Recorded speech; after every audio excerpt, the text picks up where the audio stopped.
All right.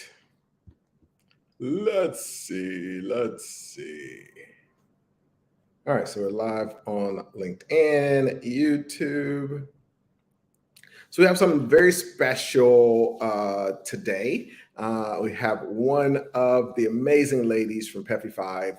We're going to be talking about their first deal. And one of the things that's unique about this when we're doing these funds is every one of the deals that we do is basically a flip. I'm a big fan of flipping businesses in the market that we're in right now. Because after everything that we've gone through for these last couple of years, it's just there are a lot of businesses that have a lot of potential, but the owners are kind of just worn out and they don't want to put more into it. And we talk to these owners every single day. And so this is a great example of a business that had a ton of potential. And the owners that took over the business were taking it over from the owners that we bought it from. They were taking it over from a distressed situation.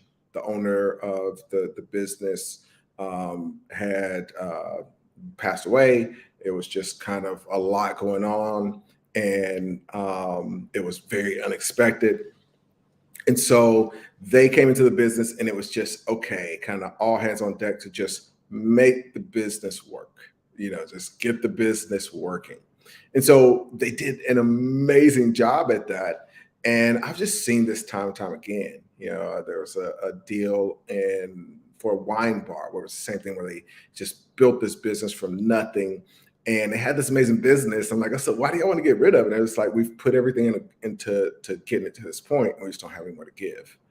And so that was the case with this business that we're going to talk about today. It's one that Angela is the lead on. She's also just getting into deal making, which is very exciting. So just understanding this world. But one of the things that I love about doing deals within a fund is you're flipping the businesses because there's nothing that you're able to just hold on to forever.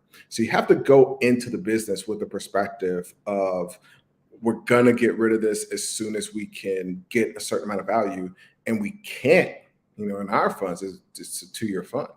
So if you buy it a year in or a year and a half in even, or even 6 months in, now, if you're 6 months in, you've got a year and a half left before you've got to sell it. So with these kind of deals, you're going in with very much a flipping strategy. I think it's something that's very much overlooked. Everybody talks about flipping real estate and flipping cars and even flipping sneakers. Shout out to my nephew. So people are even flipping sneakers, but you just don't hear many people talking about flipping these businesses, and it takes a different eye, it takes a different filter of how you look at that deal. So I am very excited to bring Ange on. Welcome. Hi. So I'd love to just start with you giving a little bit of your background before getting into this whole world of deal making. Absolutely. So I am the owner of ALA Public Relations. We help leaders and experts get booked on podcasts. And prior to even that, my background was in sports. So I played college basketball, played professionally, published a number of books. We got to take them back. You got some huge accomplishments in your background. We can at least tell them a little bit about what you're up to in St. Louis. Well, I played basketball, at St. Louis University, and then I played professionally in Germany. And then after that, I started publishing books and doing some basketball training, helping young women become better players on and off the court, leaders on and off the court. And COVID happened. And for everyone, it changed everything. And I'm no exception to that. And so I started thinking about, okay, well, what other skills do I have? And how can I work remotely? But what other ways can I invest? And so I started binging on Ace's videos around deal making and buying businesses, which kind of led me here. Yeah. And it was really cool. So when Ange and I first connected, she had already moved abroad. We met in Medellin. and got to just spend some time. It was just really could tell that she was going to make whatever she needed to happen. I think that's a part of too, just your experience being a professional athlete. Like once you achieve kind of that level and anything, it just comes with a certain level of determination that you've got to have.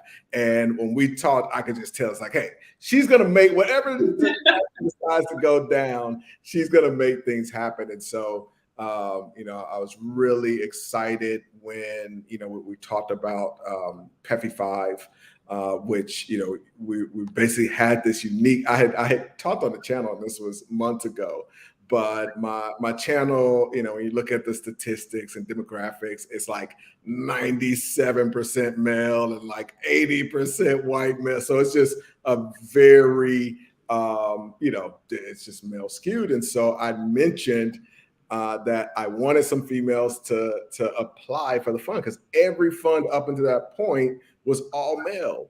And so I made that push. And fortunately, out of that small 3%, we were able to pull some amazing women and ended up, which wasn't even originally a possibility, it ended up with an all-female managed PEFI fund. And, I was very excited about that. And so Ange was one of the folks that decided to join that. But I wanted to invite her here today because she is the lead. That team has just completed their very first deal. I kind of gave a little bit about the business in the intro, but I wanted you to kind of just talk through like what that was like. First of all, going back to joining the program. And starting to learn just about this world of buying businesses and acquiring them with a private equity mindset instead of just a business owner mindset. What was that like for you getting introduced to this whole space? Well, I want to say I actually love our team. Brianna, Denise, Shirai. Hey, ladies, love y'all. We're doing incredible work. What it was a completely different mindset. I'm an entrepreneur, and so my thought process isn't always around, well, what are the different assets and how to grow every single asset? How can we look at the different parts of the business and grow each part? Because I'm always looking at it as the whole. And I think one of the major shifts was reading, when we read all of the books on the list, and we read the case studies, and we saw how other people created deals, and learning that there's an infinite number of ways to structure deals. And the more creative you can be, the better, because you never know what the sellers are willing to negotiate. Yep. And it's that creativity on both sides. It's being incredibly creative when you're doing the deal. Three sides. Being incredibly creative when you close the deal with the seller, being creative in how you maximize the value of the business and all the assets within the business, and then being creative as far as how you exit and to whom you exit. And like each one of those three things can change everything. Like it can take this deal that, you might get a 2X on and turn it into a 90X, or just this really crazy multiple. So we get through all the training, and you decide to be lead for this very first deal. What made you kind of volunteer to be the lead on this first one?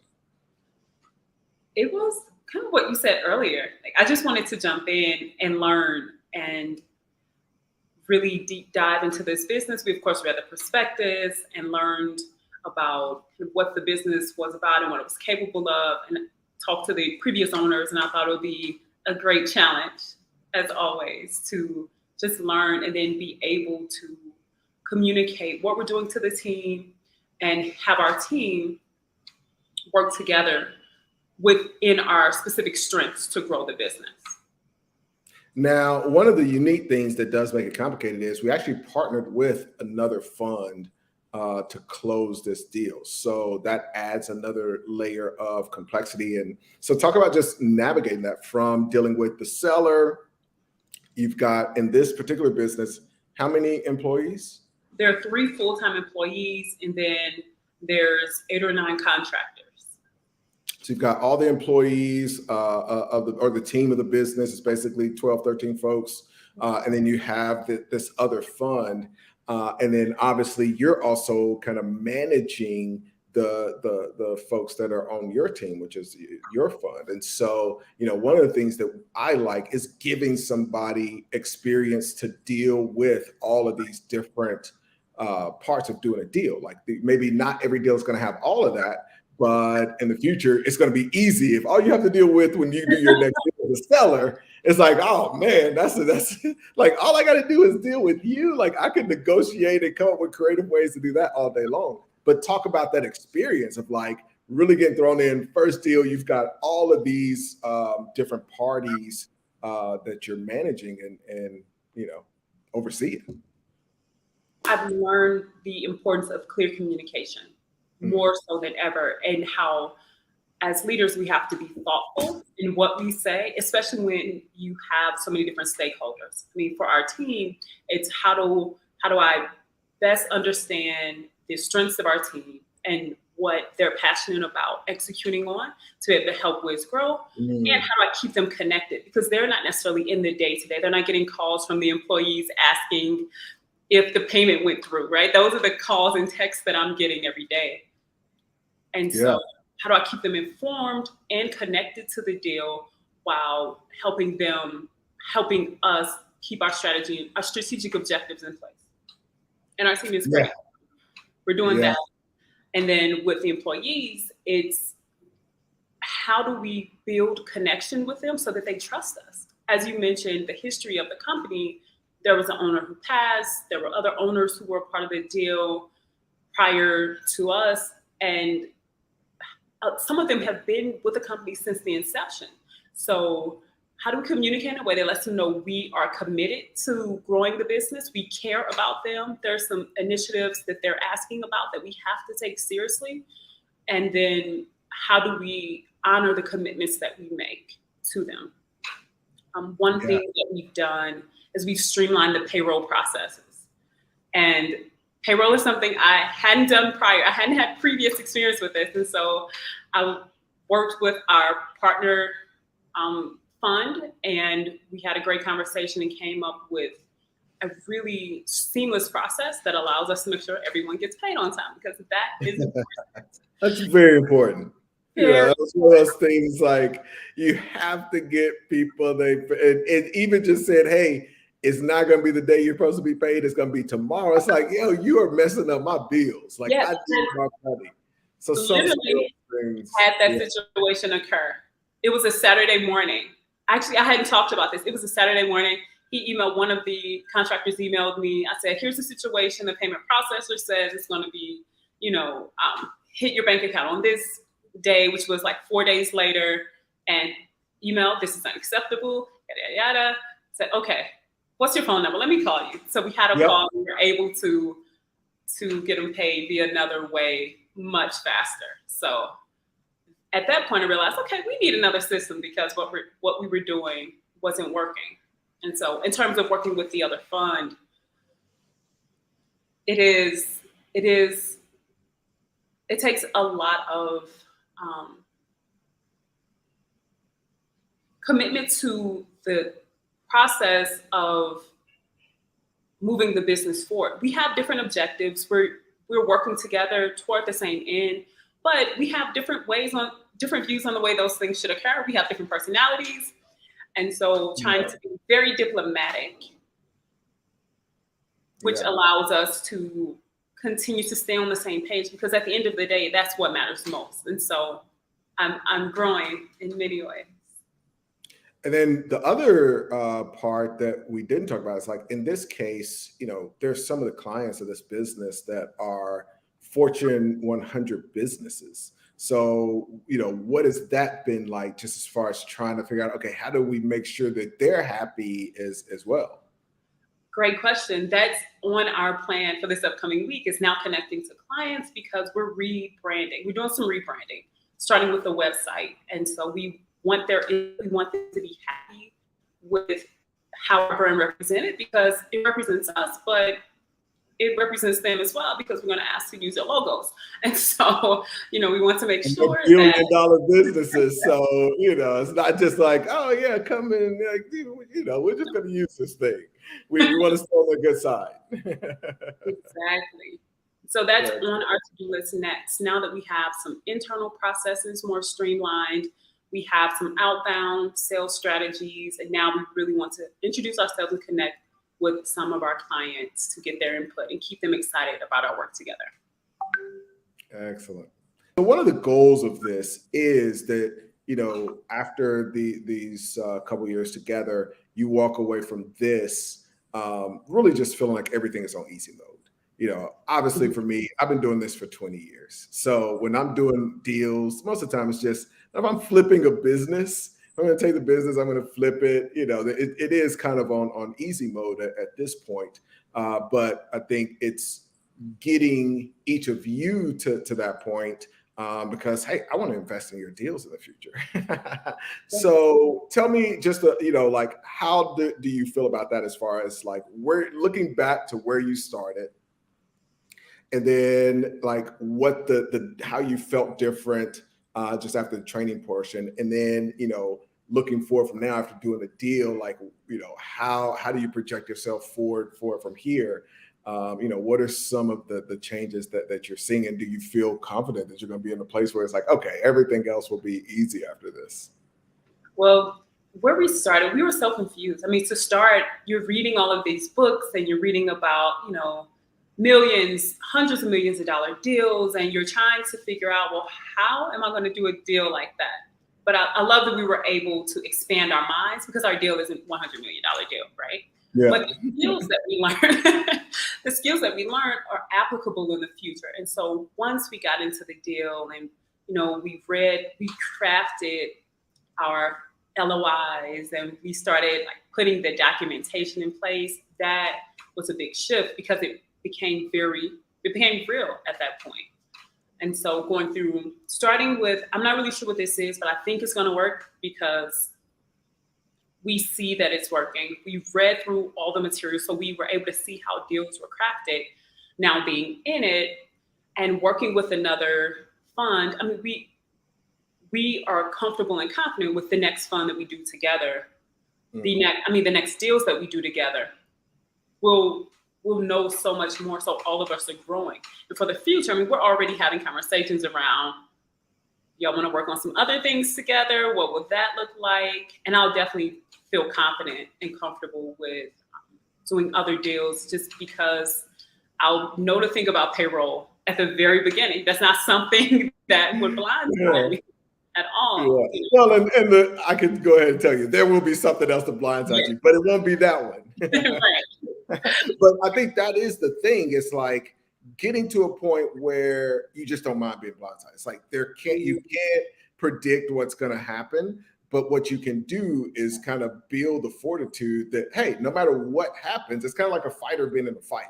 You know what I mean? Like, Mike can't say, okay, I bet he's going to do this uppercut 2 minutes into the second round, and that's what I'm going to. So you can't plan. But what this does is it just makes you really malleable, so you're able to adjust to any situation, because that's what really being a deal maker is. So that makes sense. That I get that. That makes sense. And what I hear you saying also is that you'll be able to anticipate a little bit more.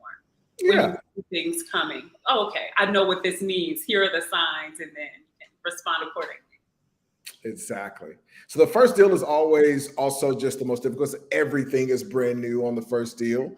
So I'm very excited for y'all's future deals to come. We've got a very cool setup in the pipeline that I'm very excited about. But thank you so much for coming on. And so if somebody was thinking about getting into private equity or just getting into flipping businesses as an individual, what would you tell them, coming from the perspective of entrepreneur before this process, never really considered buying businesses? Like, what would you tell somebody that was kind of considering this world over the entrepreneurial world? They're already customers. You already have customers. And so you already have customers and you already have employees. And so when I look at just building a business from scratch, which I've been doing, which I love, and Yeah. it's great. However, being able to literally not put as much money down as I thought we would have to. I mean, all of us individually could have purchased the amount of equity that we purchased and have the same amount of control. So that was really eye-opening. You don't need as much as you probably think. Cash, to have yeah. equity and have control. And And it comes back to the creativity. As long as you got the creativity, yeah, you don't need the cash. exactly, which was huge. So I would say my advice would be just start getting into deals, learning about different businesses, and then talking to owners and seeing if they're open to selling, because you might be surprised. And then you already have customers and employees, and that makes a very big difference. And they know what they're doing already because they're already running the business versus having to train them. Yeah. Not only do they know what they're doing, they're literally doing it because that's what's producing the profit that you're buying at a multiple. So to like have the customers, have the employees that, somebody could come in and say, oh yeah, I know that, but will they do it to a point where the customers are happy? And, like you said, in this case, we literally have multi-billion-dollar businesses that have said like, hey, this is really great. We're happy clients. So to have your workers that not only can do it, but they're doing it and they're making the clients happy is a big deal. To be able to buy that in a business, I think it's interesting that it's always for the last 20 years it's been interesting that more people don't buy. I think people think it's way more money than it really is. It's way more complicated than it really is.